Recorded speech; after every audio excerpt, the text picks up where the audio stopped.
Book of Acts, Chapter 5. Subalit mayroon mag-asawa na nagbenta ng kanilang ari-arian. Ananias ang pangalan ng lalaki at Sapira naman ang babae. Hindi ibinigay ni Ananias sa mga apostol ang buong pinagbilhan na sinang-ayunan naman ng kanyang asawa. Isang bahagi lamang ang kanyang ipinagkatiwala sa mga apostol. Kaya't sinabi ni Pedro, "Ananias, bakit ka nagpadala kay Satanas at nagsinungaling ka sa Espiritu Santo? Bakit mo binawasang ang pinagbilhan mo ng lupa? Bago mo ipinagbili ang lupa, hindi ba iyo iyon? At nang maipagbili na, hindi ba iyo rin ang pinagbilhan? Bakit mo naisipang gawin iyon? Hindi ka sa tao nagsinungaling kundi sa Diyos."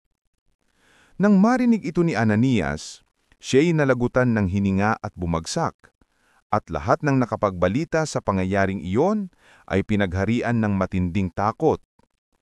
Lumapit ang ilang binata, binalot ang bangkay at siya'y inilibing.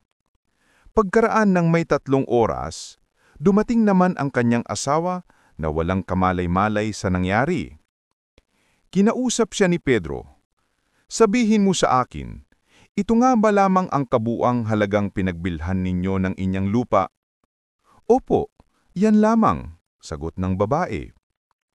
Kaya't sinabi sa kanya ni Pedro, "Bakit nagkaisa kayong subukin ang Espiritu ng Panginoon? Hayan, kadarating pa lamang ng mga naglibing sa iyong asawa, at ikaw naman ngayon ang isusunod nila." Noon din nabuwal si Sapira sa paanan ni Pedro at namatay. Pagpasok ng mga binata, nakita nilang patay na siya, kaya't inilibing siya sa tabi ng kanyang asawa. Nakadama ng matinding takot ang buong iglesia at ang lahat ng nakabalita nito. Maraming himalang ginawa ang mga apostol na pawang nasaksihan ng mga tao. Sa portiko ni Solomon, nagtitipon ang mga mananampalataya. Ngunit natatakot sumama sa kanila ang mga di mananampalataya kahit na pinupuri sila ng mga ito. Samantala, parami ng parami ang mga lalaki at babaeng sumasampalataya sa Panginoon. Dinadala sa mga lansangan ang mga may sakit at inilalagay sa mga papag at banig upang pagdaan ni Pedro ay matamaan man lamang ng kanyang anino ang ilan sa kanila.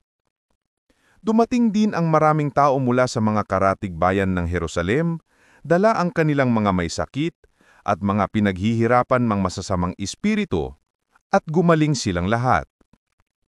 Labis na nainggit sa mga apostol ang pinakapunong pari at ang mga kasama niyang Saduseyo, kaya't kumilos sila. Dinakip nila ang mga apostol at ibinalunggo. Ngulit kinagabihay, binuksan ng isang anghel ng Panginoon ang bilangguan at inilabas ang mga apostol. Sinabi nito sa kanila, "Pumunta kayo sa templo at ipahayag sa mga tao ang lahat ng bagay tungkol sa bagong pamumuhay na ito." Kaya nang mag-umaga na, pumasok sa templo ang mga apostol at nagturo sa mga tao. Nagtipon naman ang pinakapunong pari at ang kanyang mga kasamahan at tumawag ng pangkalahatang pulong ng kataas-taasang kapulungan ng mga Hudyo at ng pamunuan ng Israel.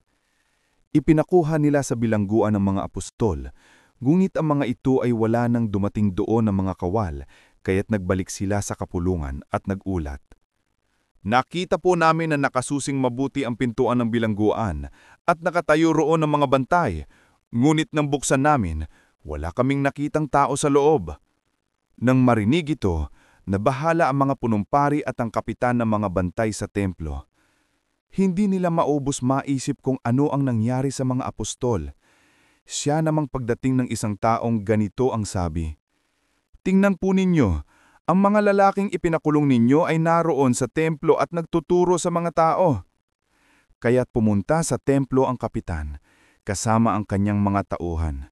Kinuha nila ang mga apostol, ngunit hindi sila gumamit ng daha sa pangambang baka pagbabatuhin sila ng mga tao. Iniharap nila sa kapulungan ng mga apostol at ang mga ito'y tinanong ng pinakapunong pari, "Hindi ba't mahigpit namin kayong pinagbawalang mangaral sa pangalan ng taong iyan?" Sinabi niya, "Ngunit tingnan ninyo ang inyong ginawa. Laganap na sa Jerusalem ang inyong itinuturo at nais pa ninyo kaming papanagutin sa pagkamatay ng taong iyan. Sumugot si Pedro at ang ibang mga apostol. Sa Diyos kami dapat sumunod at hindi sa tao. Ang Diyos ng ating mga ninuno ang muling bumuhay kay Jesus na pinatay ninyo nang siya'y inyong ipinaku sa krus. Iniyak-yak siya ng Diyos sa kanyang kanan bilang tagapanguna at tagapagligtas, upang bigyan ng mga Israelita ng pagkakataong magsisi at tumalikod sa kasalanan, at nang sa gayon ay magkamit sila ng kapatawaran. Saksi kami sa mga bagay na ito, kami at ang Espiritu Santo na ipinagkaloob ng Diyos sa mga sumusunod sa Kanya. Nagngit-ngit sa galit ang mga bumubuo ng kapulungan ng marinig ito at nais nilang ipapatay ang mga apostol. Ngunit tumayo ang isa sa kanila na ang pangalan ay Gamaliel, isang pariseyong guro ng kautusan at iginagalang ng buong bayan. Iniutos niyang ilabas muna ang mga apostol at pagkatapos ay nagsalita. Mga kababayan, isipin ninyong mabuti ang gagawin ninyo sa mga taong ito. Hindi pa nagtatagal mula nang lumitaw si Teodas na nagpanggap na isang dakilang pinuno at nakaakit ng may 400 tagasunod. Ngunit nang mapatay siya, nagkahiwa-hiwalay ang kanyang mga tauhan at nauwi sa wala ang kanilang kilusan. Pagkatapos, lumitaw naman si Judas na taga-Galilea noong panahon ng pagpapatala ng mga mamamayan at nakaakit din ito ng maraming tauhan. Nang mapatay siya, nagkawatak-watak din ang kanyang mga tagasunod. Kaya't ganito ang payo ko. Huwag ninyong pakialaman ng mga taong ito. Hayaan ninyo sila. Kung ang kanilang plano o kilusan ay mula sa tao, ito ay kusang maglalaho. Ngunit kung ito ay mula sa Diyos, hindi ninyo ito mahahadlangan at lilitaw pang kayo'y lumalaban sa Diyos. Sinunod nga nila ang payo ni Gamaliel. Pinapasok nilang muli ang mga apostol at matapos ipahagupit at pagbawalang mangaral sa pangalan ni Jesus, ang mga ito'y pinalaya. Linisan ng mga apostol ang kapulungan at sila'y galak na galak sapagkat minarapat ng Diyos na sila'y magdanas ng kahihiyan alang-alang sa pangalan ni Jesus.